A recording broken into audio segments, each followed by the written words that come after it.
Hello student, जैसा कि आप लोगों को पता है, बिहार सिविल कोड के एग्जाम में मात्र 4 दिन लगभग बचे। इस कम समय में हम कंप्यूटर की तैयारी कैसे करें जो कंप्यूटर मेरा सिलेबस स्ट्रांग हो सके। तो इसके लिए आपको हम कुछ इम्पोर्टेंट क्वेश्चन, लगभग 200 इम्पोर्टेंट क्वेश्चन करवाएंगे, जो सिर्फ 200 इम्पोर्टेंट क्वेश्चन को पढ़ लेने से आप लगभग 90% का सिलेबस कवर हो जाएगा। आप इसको याद कर लेते हैं तो अच्छी बात है। और अभी हम जो एक्सप्लेन करने वाले हैं इन 200 इम्पोर्टेंट क्वेश्चन को, उसको एक बार अच्छे से पढ़ें, क्योंकि इसमें सिर्फ एक ही क्वेश्चन नहीं, इस अगर किसी को एक क्वेश्चन को बताया जाएगा तो उससे रिलेटेड शॉर्ट में टॉपिक भी बताया जाएगा। तो इसलिए इसको अच्छे से पढ़ें, अच्छे से देखें, और इस तरह से आप 200 क्वेश्चन अगर कंप्लीट कर लेते हैं तो निश्चित रूप से अच्छा क्वेश्चन लड़ सकता है। एक क्वेश्चन को बताने में सिर्फ एक ही क्वेश्चन उसमें नहीं रहेगा, एक क्वेश्चन को अगर हम बताएंगे तो उसमें कुछ और भी क्वेश्चन उस टॉपिक से रिलेटेड कवर हो जाएंगे। तो इसलिए वीडियो देखना अनिवार्य है। दूसरी चीज है, अगर आप इस क्वेश्चन को याद नहीं करना चाहते और फिर भी चाहते हैं स्कोर हो, तो इसके लिए आपको आ, कुछ वीडियोज हैं जो सिविल कोड के टॉपिक वाइज, सिलेबस के टॉपिक वाइज जो है उसको देख लेंगे तो आपको इसको उसके बाद इस क्वेश्चन को देखिए तो आपको जरूरत नहीं होगी इस क्वेश्चन को दोबारा याद करने की। तो एक बार वीडियो अगर चाहेंगे तो वीडियो देख लें, या क्वेश्चन चाहेंगे तो ये क्वेश्चन का वीडियो देख लें, या दोनों करेंगे तो आपका डबल रिवीजन हो जाएगा। तो चलिए हम दिखाते हैं कि कौन सा वीडियो आपको देखना है, जो मतलब कम 4-5 वीडियो में ही आप पूरे कवर कर पाएंगे। यानी सिलेबस को देख लीजिए, स्टोरी को समझ लीजिए, उसके बाद याद करने की कोई जरूरत नहीं, और आपका 23 13 14 नंबर ऑटोमेटिक आ जाएगा। तो चलिए हम आपको दिखाते हैं कि कौन से वीडियो के लिए। हम यहाँ से यूट्यूब स्टार्ट करते हैं, और यूट्यूब में यहाँ पर हम सर्च करें Hrithik sir computer, Hrithik sir computer. यहाँ पर आप सर्च करेंगे तो ये आ जाएगा। आप इसके चैनल में जाइए, और चैनल में जाने के बाद आपको प्ले लिस्ट में जाना है। यहाँ पर हमने पिछला वीडियो डाला है, पीडीएफ नोट्स के बारे में बताया है कि पीडीएफ नोट्स कौन सा पढ़ना है, और ये टेलीग्राम ग्रुप में भी इसका लिंक दिया हुआ है, आप जाकर के नोट्स ले भी सकते हैं। आप प्ले लिस्ट में जाएं, और यहाँ से हमने बेल्टन के लिए बनाया है, लेकिन टॉपिक सेम होने के कारण आप इसका भी वीडियो देख सकते हैं। फुल फॉर्म का अलग है, यहाँ से आप देखेंगे तो इम्पोर्टेंट फुल फॉर्म है, fundamental related input output device है, उसके बाद यूएसबी के टाइप। ठीक है, इस तरह से यहाँ पर जाएंगे तो प्रोग्रामिंग लैंग्वेज है, ऑपरेटिंग सिस्टम है, यानी सॉफ्टवेयर के बारे में, बूटिंग के बारे में, टाइप्स ऑफ सॉफ्टवेयर के बारे में, और आउटपुट डिवाइस के बारे में, इनपुट डिवाइस के बारे में, मेमोरी के बारे में, सब एक एक वीडियो, जो कोई 10 मिनट, कोई 20 मिनट, कोई 15 मिनट, कोई 14 मिनट का, लगभग इसमें टोटल 17 वीडियो हैं। तो 17 वीडियो में आप ये एमएस वर्ड चाहेंगे तो छोड़ सकते हैं, कोई दिक्कत नहीं है। फंडामेंटल पढ़ने से आपका अच्छा क्वेश्चन कवर हो जाएगा। वैसे माइक्रोसॉफ्ट वर्ड भी पूछा जाएगा, तो आप एक बार देख लें। शॉर्टकट का वीडियो यानी फंडामेंटल के अंदर जितने भी वीडियो हैं उसको आप एक बार देख लें, तो आपको जरूरत नहीं होगी आ, ज्यादा अदर बुक को पढ़ने की। तो इसको पढ़ें, जैसा कि बेल्टन में हमने करवाया है, तो इस सिलेबस सेम होने के कारण आप इसको पढ़ सकते हैं। तो चलिए हम स्टार्ट करते हैं, क्वेश्चन की ओर चलते हैं, और हम आपको बताते हैं कि क्या क्या क्वेश्चन है। इंपॉर्टेंट क्वेश्चन सभी होंगे। चलिए शुरू करते हैं। यहाँ पर कंप्यूटर शब्द की उत्पत्ति किस ग्रीक भाषा से हुई? तो कंप्यूटर वर्ड की उत्पत्ति कंप्यूटर से हुई, और कहीं कहीं पर आपको लिखा हुआ मिलेगा कंप्यूट। तो याद रखना है, कंप्यूट वर्ड से और कंप्यूटर वर्ड से कंप्यूटर शब्द की उत्पत्ति हुई। यूनिवे का फुल फॉर्म, ये जो है फर्स्ट जनरेशन का कंप्यूटर है, और इसका फुल फॉर्म है यूनिवर्सल ऑटोमेटिक कंप्यूटर। याद रखना, पहला डिवाइस जिसका उपयोग गणना करने के लिए किया गया, पहला डिवाइस ये है, पहला डिवाइस ये है जिसका उपयोग गणना करने के लिए किया गया, वो है अबाकस। और पहला कंप्यूटर अगर पूछा जाता है तो पहला कंप्यूटर मार्क वन है, पहला कंप्यूटर मार्क वन है। और पहला डिवाइस है, पहला डिवाइस है कैलकुलेटिंग डिवाइस है अबाकस, याद रखना है। ब्लेज पास्कल द्वारा पहला मैकेनिकल कैलकुलेटर, सीधे समझिए पहला मैकेनिकल कैलकुलेटर कब बनाया गया, तो मैकेनिकल कैलकुलेटर का आविष्कार 1642 में, और कहीं कहीं आपको मिलता है 1645, तो ये भी याद रखना है, लेकिन आपको प्रायोरिटी, प्राथमिकता 1642 को देना है। डिजिटल कंप्यूटर का आविष्कारक चार्ल्स बेबेज को कहा जाता है। कंप्यूटर में कुल 5 जनरेशन हुए हैं। जनरेशन का भी वीडियो है, आप चाहेंगे तो देख लेंगे, सारे जनरेशन और इससे रिलेटेड क्वेश्चन खत्म हो जाएंगे। प्रथम पीढ़ी के कंप्यूटर का मुख्य आधार क्या था, अभी यहाँ पर पूछा गया जनरेशन से क्वेश्चन, फिर नीचे क्वेश्चन।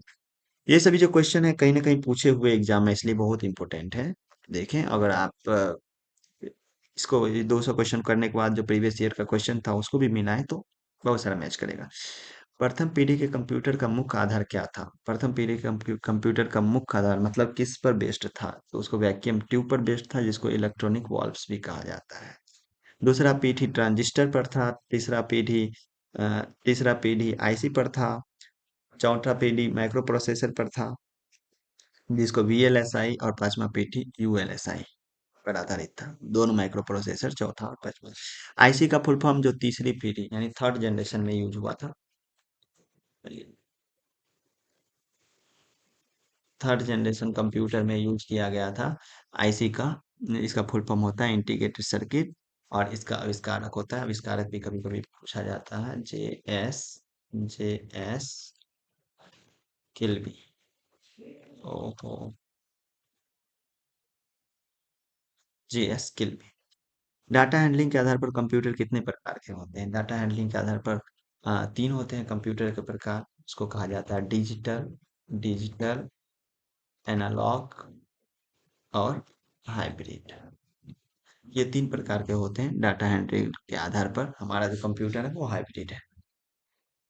जिस कंप्यूटर द्वारा तरंग दाब मापने के लिए किया जाता है तो उसको एनालॉग कंप्यूटर कहते हैं। डेस्कटॉप पोर्टेबल कंप्यूटर किस प्रकार का है, तो माइक्रो कंप्यूटर है। एक दो तरह से कंप्यूटर के प्रकार होते हैं, एक डेटा हैंडलिंग के अकॉर्डिंग और दूसरा वर्किंग कैपेसिटी। ये वर्किंग कैपेसिटी के अनुसार माइक्रो होता है, मिनी होता है, और इसके बाद सुपर मिनी होता है, उसके बाद सुपर कंप्यूटर होता है। Sorry, micro, mini, main frame और सुपर, चार कंप्यूटर होते हैं। यानी माइक्रो, माइक्रो लिखा हुआ, एक होता है मिनी, उसके होता है मेन फ्रेम, मेन फ्रेम, और उसके बाद सुपर। ये चार कंप्यूटर हैं जो चार कंप्यूटर के प्रकार हैं जो वर्किंग कैपेसिटी के आधार पर और डाटा हैंडलिंग के आधार पर तीन प्रकार के हैं। प्रिंटर किस डिवाइस, प्रिंटर एक आउटपुट डिवाइस है, याद रखना है। अगर आप ये सब क्वेश्चन चाहते हैं कि हमको याद रहे तो ऊपर में डिस्क्रिप्टिव में सबका डिटेल भी डाला हुआ है, तो आप इसको आज इसको एक बार पढ़ जाएं, उसके बाद इस क्वेश्चन को बनाएं तो इससे भी याद होगा। अगर फिर भी नहीं समझ में आ रहा तो वीडियो एक बार जरूर देख लें, जो सभी टॉपिक का बनाया हुआ है चैनल, पहले लिस्ट में जाके आप देख सकते हैं। प्रिंटर एक आउटपुट डिवाइस है। प्रिंटर का सीआरटी का फुल फॉर्म, ये मॉनिटर का एक प्रकार है। सीआरटी क्या होता है, मॉनिटर होता है, इसका एक प्रकार है कैथोड रे ट्यूब। सीपीयू की संरचना किस पर आधारित है, हमारा जो आजकल का कंप्यूटर चल रहा है सीपीयू, वो वॉन न्यूमैन संरचना पर आधारित है, वॉन न्यूमैन आर्किटेक्चर। सीपीयू के कौन कौन भाग हैं, एक सीयू है, एक एलयू है, एएलयू है और एक एमयू है। तीन भाग है और मुख्य रूप से दो भाग होते हैं, सीयू और एएलयू। कंप्यूटर का दिमाग, ब्रेन ऑफ कंप्यूटर, सीपीयू को कहा जाता है, और सीपीयू का फुल फॉर्म होता है, सभी को इसे याद भी होगा, central processing unit. Computer memory किस प्रकार कार्य करता है, तो मेमोरी का काम स्टोरेज करने का, वैसे प्रोसेसिंग के लिए भी काम होता है, लेकिन फिलहाल स्टोरेज करने का काम यहाँ पर याद रखना है। रैम में डेटा स्टोर होता है, तो रैम में आप याद रखें, रैम, रैम कैश, रैम हो गया, कैश मेमोरी हो गया, और रजिस्टर, रजिस्टर। ये तीनों टेम्पोररी मेमोरी हैं, और इसको छोड़ करके सभी के सभी परमानेंट मेमोरी है, आपको याद रखना है। अगर आपको पूछा जाए परमानेंट कौन है, तो सिर्फ टेम्पोररी याद रखिए, परमानेंट इसको छोड़ करके सभी मेमोरी परमानेंट मेमोरी, जैसे हार्ड डिस्क, रोम। ये यूएसबी का पूरा नाम यूनिवर्सल सीरियल बस, याद रखना है। इसमें लोग कंफ्यूज होते हैं, कहीं यूनिफॉर्म याद रखते हैं, तो यूनिफॉर्म में यूआरएल का फुल फॉर्म में यूनिफॉर्म रिसोर्स लोकेटर होता है, और इसमें यूनिवर्सल सीरियल बस। अब यहाँ पर हम यूआरएल का, वैसे आगे मिलेगा, यूआरएल का फुल फॉर्म लिख देते हैं, यूनिफॉर्म फॉर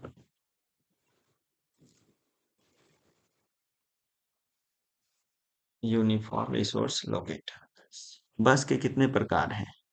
तो एक बस के दो प्रकार हैं, एक सीरियल पोर्ट, एक parallel port. Parallel port, CDR का पूरा नाम, सीडीआर का पूरा नाम कॉम्पैक्ट डिस्क रिकॉर्डेबल, एक होता है सीडीआरडब्ल्यू, सीडीआरडब्ल्यू जैसे CDR, CDRW। तो इसका फुल फॉर्म होता है compact disc, compact disc, compact disc री राइटेबल,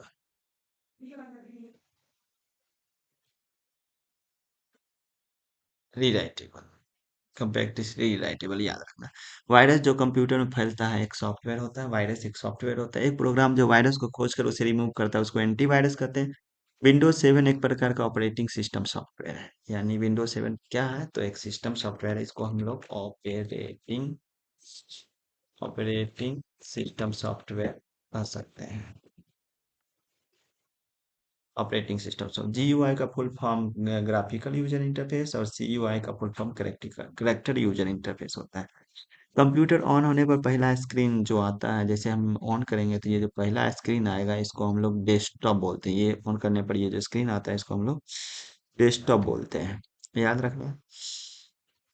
हाँ, और डेस्कटॉप के लेफ्ट साइड में आप देखेंगे, डेस्कटॉप के लेफ्ट साइड में आइकन है जो डबल क्लिक करने पर खुलता है। ये नीचे में एक बॉर्डर होता है जिसको टास्क बार कहा जाता है, यहाँ पर नोटिफिकेशन एरिया कहा जाता है जिसको सिस्टम ट्रे बोलते हैं।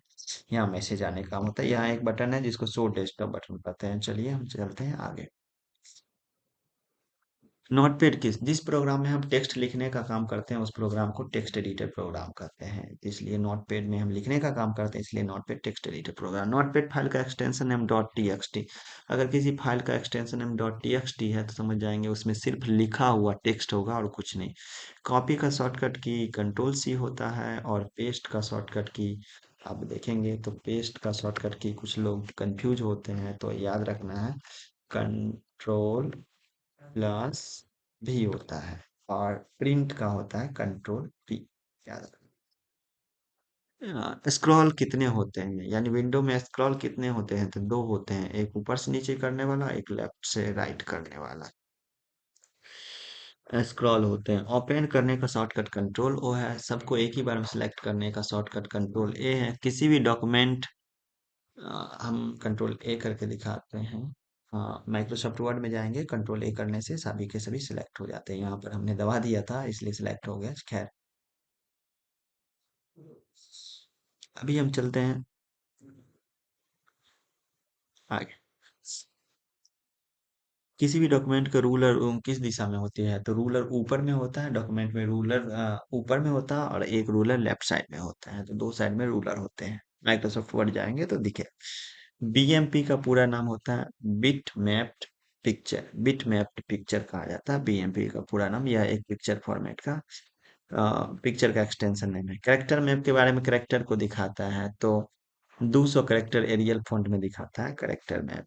विंडोज एक्सप्लोरर जिसको किस प्रकार का प्रोग्राम है? तो सिस्टम सॉफ्टवेयर का एक पार्ट है। विंडोज एक्सप्लोरर को हम लोग फोल्डर फोल्डर ट्री भी कहते हैं, और फाइल एक्सप्लोरर भी कहते हैं, फाइल एक्सप्लोरर भी, फाइल मैनेजर भी कह सकते हैं। किसी भी फाइल को मैनेज करने का अनुमान देता है विंडोज एक्सप्लोरर, अभी हमने बताया, फाइल मैनेजर भी इसको कहते हैं। विंडोज एक्सप्लोरर खोलने का शॉर्टकट की विंडोज+E होता है, और विंडोज ऐप से सर्च का बॉक्स आता है, याद रखें। जितने भी सॉफ्टवेयर के फाइल हैं, जैसे फोटोशॉप या फिर कोई अन्य फाइल है, सॉफ्टवेयर के जो फाइल होते हैं जिसको सेटअप बोला जाता है, और उसका एक्सटेंशन नेम .exe होता है, और इसका फुल फॉर्म होता है एग्जीक्यूटेबल फाइल। तो आपको याद रखना है, exe जो है सॉफ्टवेयर फाइल का एक्सटेंशन है, सॉफ्टवेयर फाइल का एक्सटेंशन नेम होता है .exe। पिक्चर का एक्सटेंशन नेम जेपीजी या जेपीईजी का फुल फॉर्म होता है जॉइंट पिक्चर एक्सपर्ट ग्रुप, और जेपीईजी का जॉइंट पिक्चर ग्रुप होता है, और बीएमपी भी उसी का पिक्चर का है। पीएनजीबी पिक्चर का ही पोर्टेबल नेटवर्क ग्राफिक। सीपीयू की गति को गीगाहर्ट्ज में मापते हैं या मेगाहर्ट्ज में भी माप सकते हैं। कंप्यूटर कंप्यूटर में इस्तेमाल होने वाली इंटीग्रेटेड सर्किट सिलिकॉन की बनी होती है। जितने भी चिप होते हैं, सभी chip all chips all chips silicon के बने होते हैं। सभी चिप सिलिकॉन के बने होते हैं। कंप्यूटर साक्षरता दिवस 2 दिसंबर को मनाया जाता है। पीएस का फुल फॉर्म मिलियंस इंस्ट्रक्शन पर सेकेंड होगा। आगे चलते हैं। कंप्यूटर चिप का दूसरा नाम माइक्रो चिप भी कहते हैं हम। कंप्यूटर चिप को माइक्रो चिप। सीपीयू से संबंधित जिसे उपकरण एक्सेस करता है क्या कहलाता है? Peripheral device. यानी सीपीयू में हम कुछ भी एक्स्ट्रा डिवाइस लगाते हैं, हार्डवेयर डिवाइस, सभी डिवाइस पेरीफेरल डिवाइस कहलाते हैं। पर्सनल कंप्यूटर को पुनः आरंभ करने के लिए कौन सा डिस्क उपयोग होता है? System disc. गीगो GIGO का पूरा नाम होता है गार्बेज इन और गार्बेज आउट। इसका मतलब है आप जैसे अगर गलत इनपुट करेंगे कंप्यूटर में तो गलत रिजल्ट देगा, अगर सही इनपुट करेंगे तो सही रिजल्ट देगा। इसी को कहा जाता है गार्बेज इन और गार्बेज आउट। पीसीबी का full form printed circuit board होता है। VGU मॉनिटर को कहा जाता है विजुअल डिस्प्ले यूनिट, या फिर इसको हम वीडियो डिस्प्ले यूनिट भी कह सकते हैं। Video display unit. कीबोर्ड में फंक्शन कुंजी कितने होते हैं? तो कीबोर्ड में F1 से F12 तक, यानी F1 से F12 तक, F1 से F12 तक होता है। टोटल 12। F1 से F12 तक टोटल 12। एक कीबोर्ड में कितने बटन होते हैं ताकि समान कार्य किया जा सके? तो 100 जनरली 4 रहता है ना। 101 भी सही है, वैसे 4 याद रख। किसकी सहायता स्क्रीन पर रंगीन छवि को देखा जा सकता है? पिक्सल की सहायता। स्क्रीन में जो लाइनिंग दिखते हैं उसको पिक्सल कहा जाता है। उसकी सहायता से कोई भी हम पिक्चर को देख पाते हैं। प्लॉटर का क्या है? प्लॉटर एक आउटपुट डिवाइस है और प्लॉटर को हम बोलते हैं ग्राफिकल प्रिंटर। याद रखना, खूब पूछा जाने वाला ये क्वेश्चन है। ग्राफिकल प्रिंटर यानी पिक्चर को प्रिंट करने वाला, साइन बोर्ड को प्रिंट करने वाला, 3D इमेज को प्रिंट करने वाला जो डिवाइस है उसको कहा जाता है प्लॉटर। ये भी प्रिंटर एक प्रकार। आधुनिक कंप्यूटर की गति को मापी जाती है। कंप्यूटर की गति को मापी जाती है। कंप्यूटर की गति को नहीं, प्रिंटर स्पीड, प्रिंटर की गति को मापी जाती है। प्रिंटर स्पीड को मापी जाती है पेज पर मिनट में। ट्रैक बॉल क्या है? माउस की तरह एक इनपुट डिवाइस है। ये जस्ट लाइक माउस, यानी माउस के तरह माउस हो गया। और यहाँ इसको हम कह सकते हैं पॉइंटिंग डिवाइस। ट्रैक बॉल को पॉइंटिंग डिवाइस भी कहते हैं। जॉयस्टिक किस प्रकार का डिवाइस है? जॉयस्टिक इनपुट डिवाइस है। DPI का फुल फॉर्म डॉट पर इंच, जो रिजोल्यूशन को बताता है, स्क्रीन रिजोल्यूशन को। ICR का फुल फॉर्म होता है intelligence character recognition. Speaker output, क्योंकि बाहर रिजल्ट देने वाले को आउटपुट डिवाइस कहते हैं। इनपुट नहीं है, प्रोसेसिंग डिवाइस है, प्रोसेसर, जिसको माइक्रो प्रोसेसर भी कहते हैं। DVD का पूरा नाम digital versatile disc. Light pen एक इनपुट डिवाइस है। इनपुट डिवाइस के कुछ एग्जाम्पल हैं, उसका नाम याद रखना है। इनपुट डिवाइस जो है याद रखना है। माउस है, जॉयस्टिक है, स्कैनर सभी हैं, कैमरा है, माइक्रोफोन जिसको कहा जाता है माइक है, इट इज और भी है, याद रखना है। ये सभी इनपुट डिवाइस हैं, याद रखना। पंच कार्ड का आविष्कार किसने किया था? हरमन होलेरिस ने किया था। इसको याद रखना है। आईसी का आविष्कार किसने किया? JS किल्बी ने किया था। आईसी का आविष्कार पूरे ऊपर बताया गया है। मॉडेम कार्य करता है इनपुट आउटपुट दोनों का। मॉडेम का फुल फॉर्म होता है मॉड्यूलेटर और एंड डीमॉड्यूलेटर। ये डिजिटल को एनालॉग में और एनालॉग को डिजिटल सिग्नल में बदलने का काम करता है मॉड्यूलेटर और डिमॉड्यूलेटर, जिसका शॉर्ट फॉर्म मॉडेम होता है। पेपर पर प्रिंट किया गया आउटपुट परिणाम हार्ड कॉपी और स्क्रीन पर हम लोग दिखते हैं तो वो सॉफ्ट कॉपी कहलाता है। भारतीय सुपर कंप्यूटर का जनक माना जाता है विजय भटनागर को, जिसने आविष्कार किया था परम 8000 का। सबसे महंगा कंप्यूटर किस पीढ़ी का था? तो प्रथम पीढ़ी का। जो जो पीढ़ी बढ़ते गए और 5th जनरेशन में कंप्यूटर सबसे सस्ता होते गया। भंडारण यंत्र की आवश्यकता होती है, एनालॉग कंप्यूटर को भंडारण यंत्र मेमोरी की आवश्यकता होती है। दुनिया का पहला प्रोग्रामर लेडी अगस्ता को कहा जाता है, और इसको मदर ऑफ कंप्यूटर भी कहा जाता है, और पहला सॉफ्टवेयर इंजीनियर भी एडा लेडी अगस्ता को ही कहा जाता है। विश्व का पहला सुपर कंप्यूटर कौन था? क्रेवन था, 1976 में अमेरिका ने बनाया था। विश्व का पहला सुपर कंप्यूटर का नाम क्रेवन। सुपर कंप्यूटर ए का विकसित किया था टाटा समूह द्वारा। भारत द्वारा निर्मित सुपर कंप्यूटर प्रत्यूष का उद्देश्य क्या था? मौसम का पूर्वानुमान करने के लिए। ये याद रखना इंपॉर्टेंट है। सुपर कंप्यूटर 1991 में बना था, परम 8000, जो विजय भटनागर, जिसे कभी सुपर कंप्यूटर का जनक कहा जाता है, भारतीय सुपर कंप्यूटर द्वारा विकसित दो इंजन था 1820 ईस्वी में, डिफरेंस इंजन, और 1835 ईस्वी में लगभग, 1835 ईस्वी में लगभग ये इन्होंने एनालिटिकल इंजन को विकसित किया था, लगभग 15 साल बाद। ENIAC का पहला, दुनिया का संपूर्ण पहला कंप्यूटर क्या था? ENIAC था। ENIAC जो 1946 ईस्वी में बनाया गया था। अ, इस पीढ़ी के कंप्यूटर में प्रोग्रामिंग के लिए यांत्रिकी भाषा का उपयोग किया जाने लगा। प्रथम में यांत्रिकी भाषा मतलब मैकेनिकल लैंग्वेज मतलब मशीन लैंग्वेज बनाया गया था, यानी मशीन लैंग्वेज कह सकते हैं, मशीन लैंग्वेज, जिसको मशीन कोड भी कहते हैं। और ये फर्स्ट जनरेशन में यूज किया गया था, जिसको जो बनाया गया था बाइनरी का यूज करके।